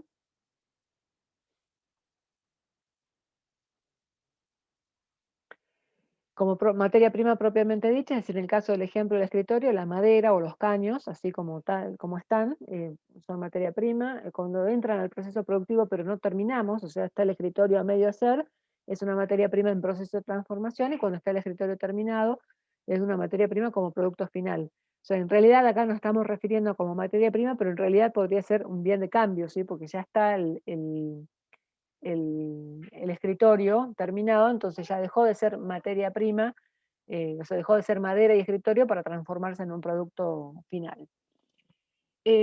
¿Por qué decimos que es importante estudiar el tema de la materia prima? O sea, desde el punto de vista del producto, decimos que la materia prima es el elemento básico, ¿sí? Tenemos que tener en cuenta que y que tiene un gran valor económico en relación a la inversión del producto final. Pero eso también tenemos que tener en cuenta que eso fue así hace muchos años, donde en realidad dentro de un producto lo más importante era la materia prima. Ahora con la globalización, con la tecnología y demás, muchas veces puede ocurrir de que si bien la materia prima dentro del costo del producto es importante, a lo mejor es más importante el costo de la mano de obra porque necesitamos una mano de obra calificada, o puede ser más importante en los costos indirectos de fabricación porque tenemos maquinarias sofisticadas que tienen un gran costo. Entonces, es importante que nosotros lo estudiemos porque, bueno, decíamos antes que era el elemento básico, puede seguir siéndolo para determinados productos, pero también no tenemos que dejar de mirar, de darnos cuenta de que, este, como les decía recién, con las tecnologías y demás, a lo mejor ahora ya no es tan importante el costo de la materia prima en relación al costo total del producto como puede ser de los otros elementos. Pero igual, es importante que lo conozcamos porque en general, o sea, por lo general, es el mayor costo dentro del costo de producción el que mayor costo se lleva. Otra cosa que tenemos que tener en cuenta, ¿cuál es el objetivo de estudiar la materia prima? ¿Cuál es el objetivo del control de la materia prima? Y acá dice control de abastecimiento oportuno y adecuado. ¿Qué quiere decir? Que esa materia prima tiene que estar a disposición en el tiempo oportuno, ¿sí? Y en la forma que sea adecuada para llevarla al proceso productivo. Ya vamos a ver que si nosotros en la próxima clase, cuando veamos el tema de la gestión de los stocks, que si nosotros no tenemos la previsión de tener la materia prima en el momento adecuado, en el momento justo, puede hacer que los procesos productivos se interrumpan. Si yo no tengo materia prima, no puedo producir. Entonces, las interrupciones en los procesos productivos generan muchos costos. Si es que, imagínense, en un caso de un proceso continuo, donde tenemos que parar todo el proceso porque nos quedamos sin materia prima, el costo es extremadamente alto. Entonces, hay que prever que ese control sea oportuno y que además sea adecuado, o sea, que no esté en exceso, pero que tampoco esté, que no esté en defecto, pero que tampoco esté en exceso. El control de la distribución oportuna en tiempo, o sea, que los materiales, tener en cuenta que una vez que nosotros detectamos esa necesidad de disponer del material, hasta que el material llega a estar disponible dentro de la empresa, hay una serie hay un tiempo que tenemos que tenerlo en cuenta justamente para evaluar en qué momento vamos a hacer esa incorporación o el pedido de esos materiales a fin de evitar justamente que se interrumpan los procesos productivos como consecuencia de no disponer de los bienes en el momento que se los necesite. Y también cuando hablamos de distribución interna dentro de la empresa, es decir, bueno, estructurar la empresa de manera tal de que no haya posibilidades de que los materiales estén distribuidos así nomás sin tener un control, ¿sí? Razón por la cual es importante llevar inventarios y demás. Otro de los objetivos del control tiene que ver con evitar despilfarros o filtraciones, robos y demás, porque si nosotros no tenemos ese control, puede haber costos por deterioros, o sea, que se produzcan por las roturas de los materiales, puede haber sustracciones, o sea, no tenemos tanta cantidad que nos pueden estar robando, entonces es necesario que haya un control de esas existencias. Porque es importante también controlar cuál es la cantidad de la materia prima para evitar la inmovilización de capital, esto que les decía recién. No por evitar rupturas de procesos productivos, voy a comprar cualquier cantidad. O sea, tengo que tener, porque esa cualquier cantidad, si yo compro exageradamente, voy a tener un capital que va a estar inmovilizado y me va a generar costos, que ya vamos a ver cuáles son, que también hacen que el costo, me genero costos que si no los puedo contemplar como costos de producción, pero me van a disminuir el resultado del ejercicio. Entonces, es importante esos 4 aspectos fundamentales que tenemos que tener en cuenta y por el cual nosotros tenemos que controlar o saber cómo manejar el tema de la materia prima para evitar justamente rupturas de stock, pérdidas por obsolescencias, deterioros, hurtos, robos y demás, y evitar inmovilizaciones de capital. Esos son los 4 aspectos que deberíamos tener en cuenta. Cuando nosotros hablamos de materiales, el estudio de estos materiales comprende algunas funciones tales como compra, o sea, nosotros desde qué momento que detectamos la necesidad de disponer del material hasta que se mueve todo el aparato administrativo y demás y se efectúa la compra, ya lo vamos a ver con más detalle enseguida. la recepción, o sea, una vez que el material ingresa a la empresa, ver, bueno, que tenemos que realizar esa recepción y controlar de que lo que se recibe esté de acuerdo a lo que se pidió. El almacenamiento, que también implica una serie de costos que tenemos que tener en cuenta porque, bueno, tenemos que tener el estado, la estructura adecuada para almacenar y almacenar de manera correcta para evitar justamente lo que veíamos recién, los deterioros, las obsolescencias, las roturas y demás. Ver cómo va a ser el tratamiento, cómo vamos a tratar los materiales cuando los incorporamos al proceso productivo, cómo registramos, o sea, cómo llevamos a cabo la registración contable de la parte de la materia prima y cuál es la evaluación que tenemos que realizar de los materiales. Entonces, estos son todos aspectos que tenemos que tener en cuenta y que vamos a ir viendo uno a uno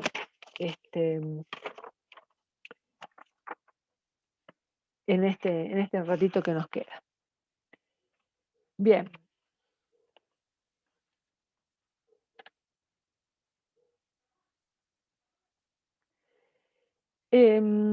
Es importante que nosotros tengamos en cuenta que o sea, bueno, acá lo pueden ver, yo reitero lo que les dije el primer día de clase, todo esto es aplicable a una gran empresa como una empresa muy chiquitita, pero bueno, si tenemos una empresa un poco más grande, tenemos posibilidades de departamentalizarla y nosotros vamos a encontrar dentro de la empresa departamentos que están vinculados de manera directa con la materia prima y departamentos que están vinculados de manera indirecta con la materia prima.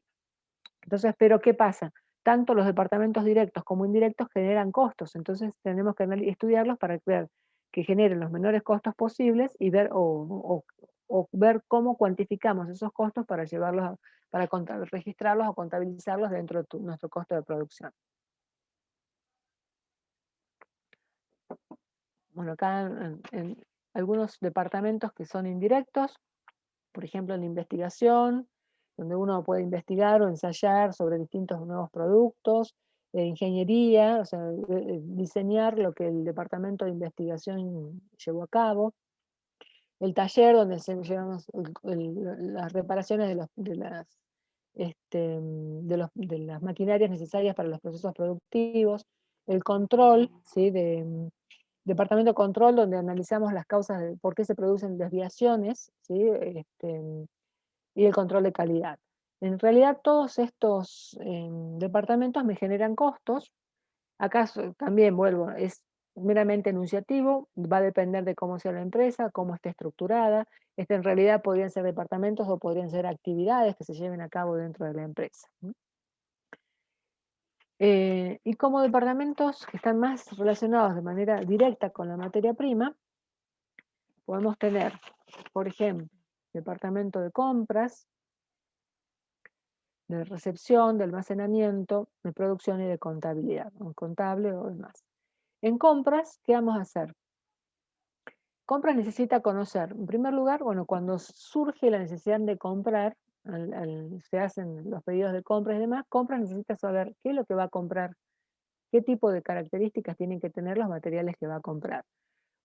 Acá se los detallo así de manera más resumida y después los vamos a ver con más profundidad. Conocer cuáles son los posibles proveedores, o sea, a quién le vamos a comprar. Ahora es cierto que, o sea, bueno, hace muchos años cuando era todo manual y se usaba el teléfono y se usaba el fax, que no sé si ustedes llegaron a conocer ese aparato, era todo mucho más lento. Ahora con la tecnología, con internet y todo, uno tiene una base de datos de proveedores y hace las cosas mucho más rápidas, pero bueno, tenemos que saber que son, al margen de la rapidez o no, son pasos que se van llevando a cabo. Conocer las condiciones, de cómo van a ser las condiciones en las cuales vamos a comprar y fundamentalmente, o sea, el objetivo del departamento de compras de abastecimiento es comprar bien, es decir, cumplir con las cualidades, no solamente aspectos en cantidad, sino en calidad, en precio, en las mejores condiciones posibles. Cuando uno tiene que recepcionar, si hay un departamento de recepción, se recepciona la compra y hay que constatar que eso que se compró, o sea, coincida lo que ingresa a la empresa con lo que realmente se pidió. Se deben producir informes para ver si es que no ocurren, no coincide lo que nosotros pedimos, lo que la empresa pidió con lo que llega, se tienen que hacer las devoluciones correspondientes. Entonces, hacer los informes y decir, bueno, ¿por qué se devuelve? ¿Se está devolviendo porque el proveedor nos trajo mercadería de más o nos está trayendo una mercadería que no corresponde a los requisitos o a las cualidades que nosotros habíamos solicitado? En el sector de almacenamiento, ¿qué hace? Recibe lo que se compró. Entonces, y tiene la guarda, la custodia, la conservación de esos materiales. Hace el aprovisionamiento, tiene que tener el aprovisionamiento ¿a quién? Al proceso productivo, o sea, cuando de producción se requiere el material, el almacenamiento es el que lo tiene que trasladar, y tiene que llevar a cabo un control de existencia, justamente para evitar lo que veíamos en un par de filminas antes, de evitar los deterioros, las obsolescencias, los hurtos, robos y demás. Entonces, esas son las funciones que tienen que tener mínimamente estos departamentos. Bueno, producción lleva a cabo, por supuesto, el proceso productivo, tienen que controlar, dentro de esa actividad, tienen que controlar si los desperdicios que se producen de las materias primas son las normales o no, ¿sí? Porque, bueno, según sean normales o no, tienen un tratamiento distinto. Si son desperdicios normales, van a formar parte del costo de la materia prima, pero si son desperdicios extraordinarios, ya no. Entonces, es importante que se conozca cuál es el porcentaje normal de desperdicios que puede tener una materia prima. Y contabilidad, que tiene que registrar todo lo que ingresa a la fábrica, o sea, ingresar las compras, o sea, con sus facturas de compras, verificar los remitos con las facturas de compras, emitir después las órdenes de pago, registrar o verificar si hay otro sector que tesorería, por ejemplo, es el que emite las órdenes de pago, en contable tiene que registrar esas órdenes de pago, la salida de los cheques y demás. O sea, todo lo que nosotros conocemos que hace un sector contable. Todos los costos que generan estos departamentos van indirectamente a lo que es el costo de los materiales, porque están relacionados justamente con los materiales. Profe, Sí, yo tengo una duda. ¿Por sí. qué control entraría dentro de lo que es departamentos indirectos? Control de, bueno, porque ahí tenemos que ver, depende si es control de calidad, sí sería un departamento directo en realidad. Acá nos referimos en realidad como, por ejemplo, no al control de calidad en sí, sino decir, bueno, si vos estás llevando a cabo una actividad determinada, como por ejemplo, no sé, si se hizo un ensayo o una investigación sobre cómo producir un nuevo artículo y se lleva a cabo ese proyecto y, no sé, por ejemplo, decir, bueno, para llevar a cabo ese proyecto nosotros necesitábamos consumir tantas, acá lo estamos viendo siempre desde el punto de vista de los materiales, no de otras cosas, estamos dentro de los materiales. Dice, bueno, para llevar a cabo ese producto yo necesitaba consumir tanta cantidad de unidades de materia prima de determinada calidad. Entonces lo que se tiene que hacer es controlar que se haya llevado a cabo, o que coincida ese proyecto o ese ensayo con la investigación con lo que se ejecuta. Entonces, si no hay una coincidencia, es donde se hace un informe para ver dónde estuvo el desvío. Es decir, bueno, teníamos que utilizar una materia prima que tenía un rendimiento del 98% y se usó una materia prima de menor calidad, que hace que el rendimiento, en vez de ser del 98%, sea del 90%. Entonces, hay una pérdida mayor. Entonces, bueno, hacemos los informes correspondientes para ver cuáles fueron los causales de esos desvíos. Pero bueno, está bien que pueda ser, o sea, en realidad puede haber muchas más funciones que sean consideradas directas o indirectas, pero también va a depender de cómo esté organizada la empresa. Esto es meramente enunciativo, enumerativo, y además puede aparecer muchas más funciones o menos, porque si es una empresa chiquitita, a lo mejor nada de esto existe.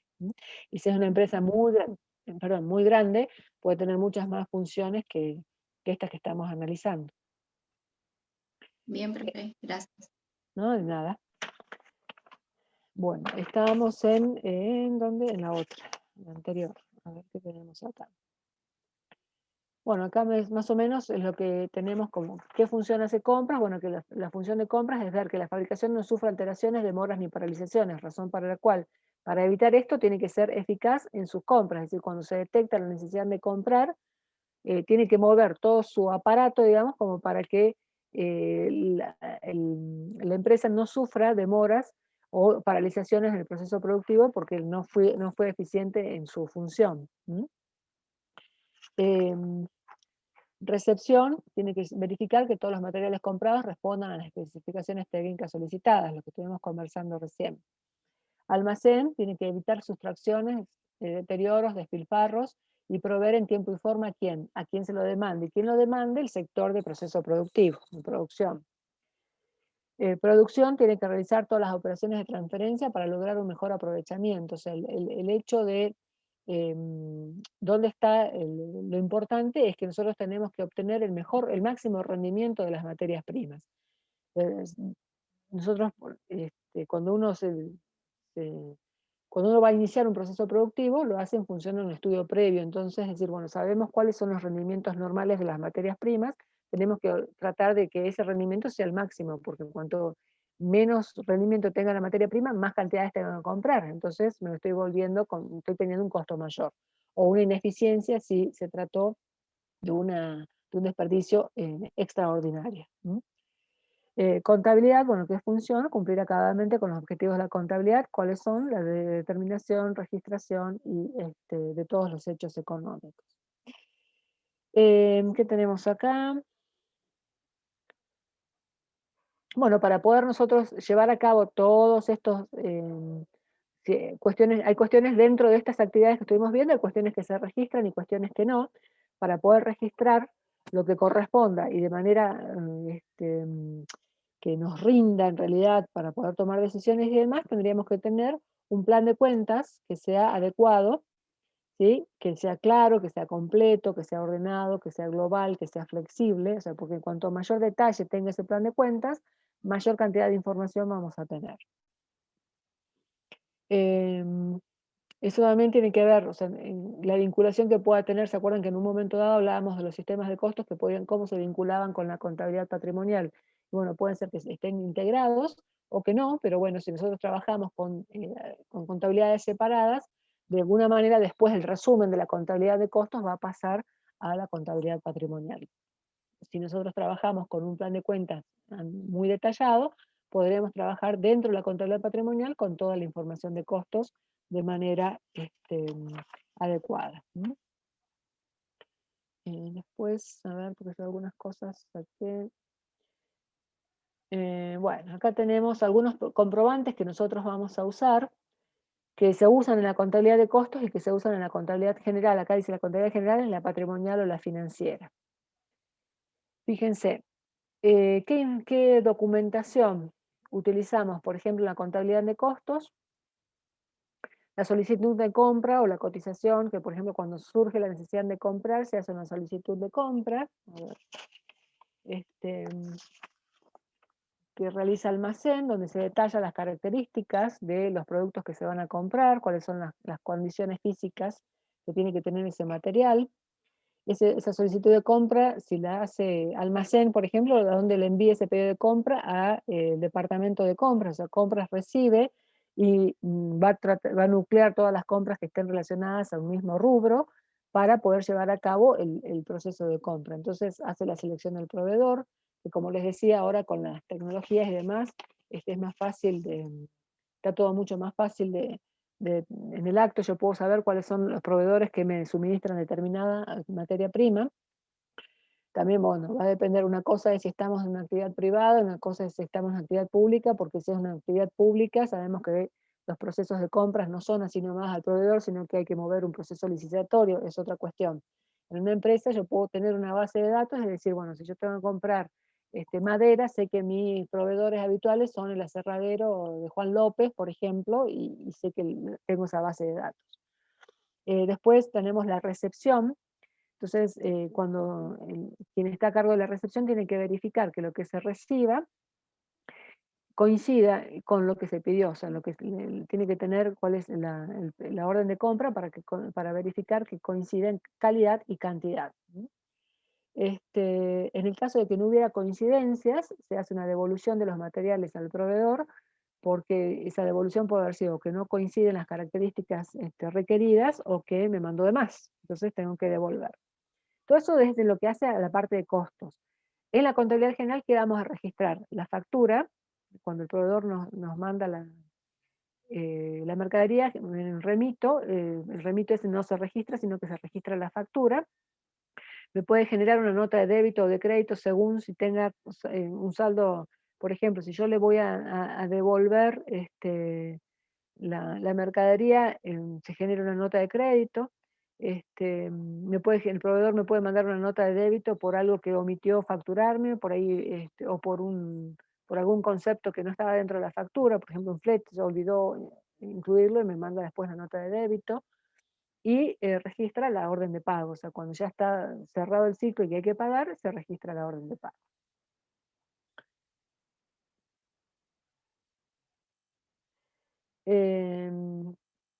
Para la utilización de la materia prima y el control, o sea, cuando nosotros ya, una vez que ya está la materia prima en la empresa, o sea, ya se hizo todo el proceso de compras, ahora está almacenada.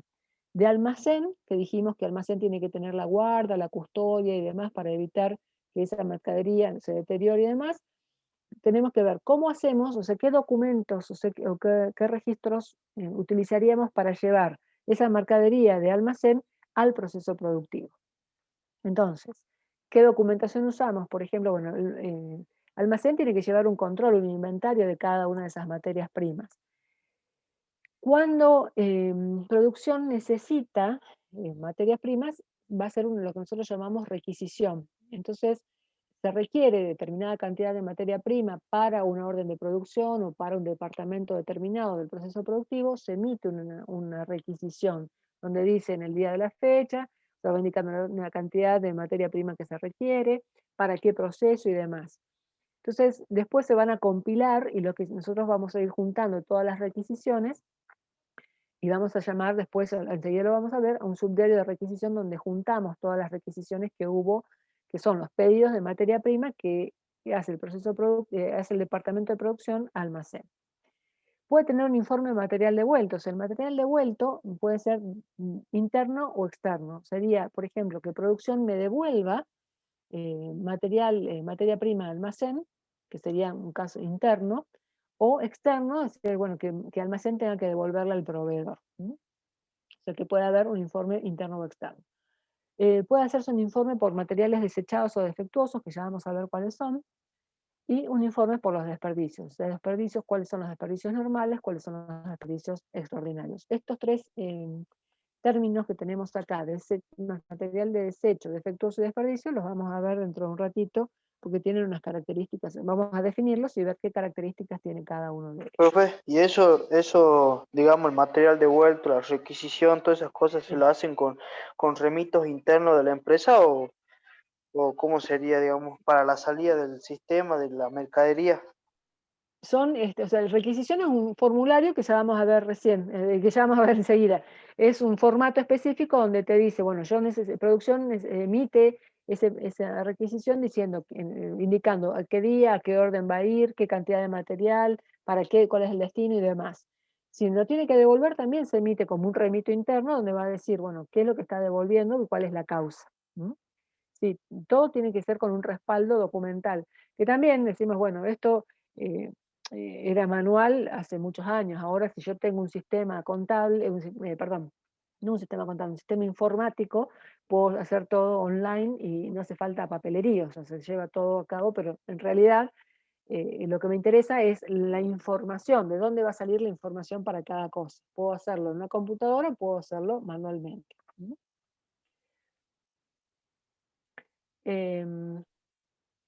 Lo que decía, nos valemos de subdiarios, donde tenemos el stock de materiales, las fichas de stock, vamos llevando el registro de los proveedores, o sea que la parte de arriba en realidad es lo que nosotros conocemos de la contabilidad en general, el diario general donde registramos los movimientos del diario, o sea, las compras, las devoluciones, los pagos y demás, el mayor general de proveedores, por ejemplo, para saber cuáles son los saldos que tengo disponibles de lo que tengo que pagar, o el mayor general de las cuentas de materiales, también para saber los saldos que tengo acumulados como bienes de cambio.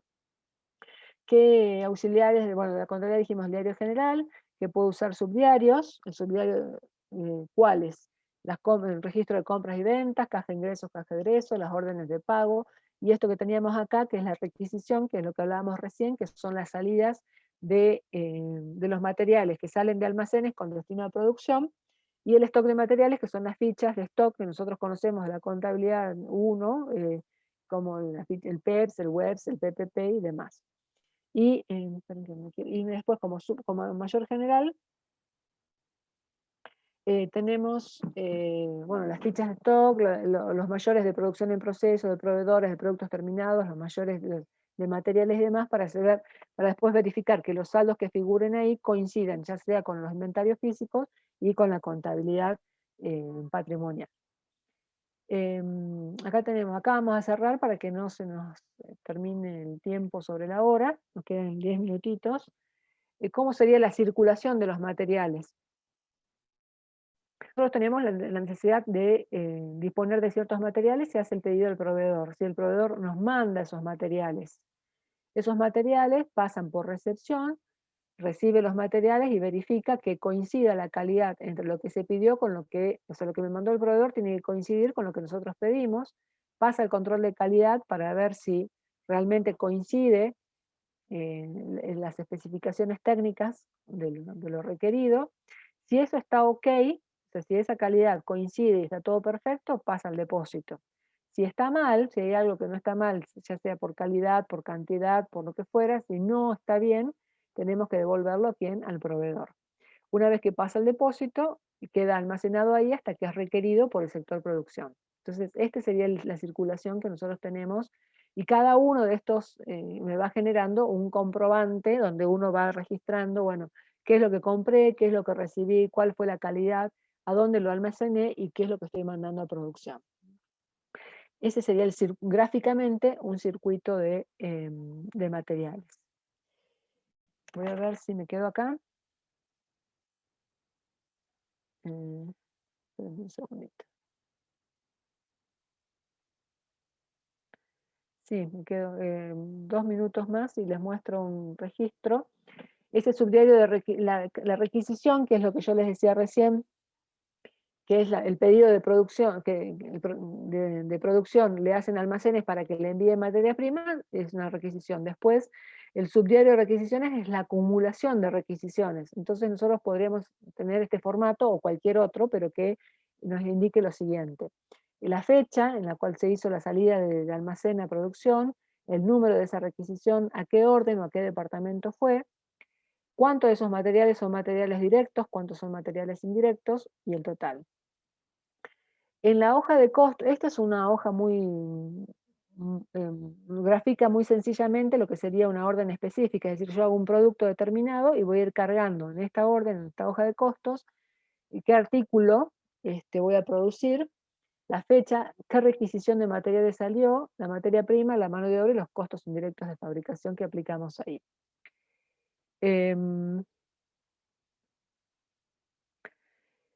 Puedo hacer un subdiario de lo que son los materiales estropeados y desperdicios, que son los que les dije que les iba a definir enseguida, pero que lo vamos a dejar para la próxima clase, donde vamos a definir cuánto de esos materiales no estaban en condiciones. Entonces acá vamos a separar los que son desechados, los que son desperdicios y los que están estropeados o defectuosos en realidad porque tienen un proceso adicional. Y un subdiario de productos terminados, donde una vez que se terminó el producto vamos a registrar en qué fecha se terminó, a qué orden correspondía, cuál es el costo total, y discriminamos de ese costo total cuánto corresponde a materia prima, cuánto a mano de obra y cuánto a costos indirectos de fabricación, y si hay alguna observación para hacer. Pero esto en realidad es un modelo muy simple, muy sencillo, de lo que podemos ver cuando analicemos, cuando hagamos nuestro proceso productivo, y tengamos que trabajar exclusivamente con materiales, bueno, la parte de mano de obra y gastos va a quedar inconclusa, o nos las van a dar como datos sin calcularlo, como datos sin que nosotros tengamos que calcularlo para poder cerrar el costo del producto terminado. Y acá lo último es el modelo de las fichas de stock que nosotros conocemos, solo que acá, como nos faltaba el espacio, agregamos la fecha, el tipo de materia prima o el comprobante de ingreso, la entrada donde va la cantidad, el precio unitario, el precio total, la salida, que son otras 3 columnitas, y los saldos. Estas fichas de stock, que nosotros conocemos por...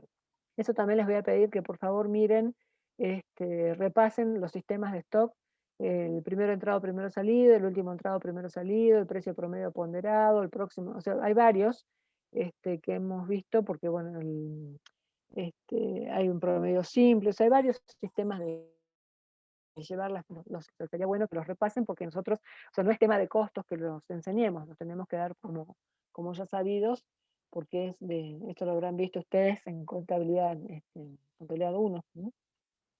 Así que bueno, y lo que queda, que es muy, muy breve, que es el tema de los tratamientos, de los desperdicios, de los defectuosos y de los desechados, lo vamos a ver en la próxima clase con estos aspectos especiales. Y vamos a terminar la próxima clase con toda la unidad de lo que nos falta, que es la gestión de stock de materia prima. ¿Alguna duda, consulta? No, profe. Que dice, este sistema de comprobantes está más relacionado con los departamentos directos. ¿También está vinculado a los departamentos indirectos o estos llevan otro comprobante? Pueden llevar otros comprobantes o los mismos, por ejemplo. O sea, cada empresa puede diseñar su sistema de comprobantes como mejor les convenga. Cuando nosotros hablamos de requisiciones, generalmente hablamos de materia prima que va al proceso productivo, o puede haber también algunos materiales indirectos que también se utilizan en el proceso productivo. Pero los departamentos indirectos, así tales como vimos, que por ejemplo el de investigación, ensayo y demás, pueden usar otro tipo de comprobantes.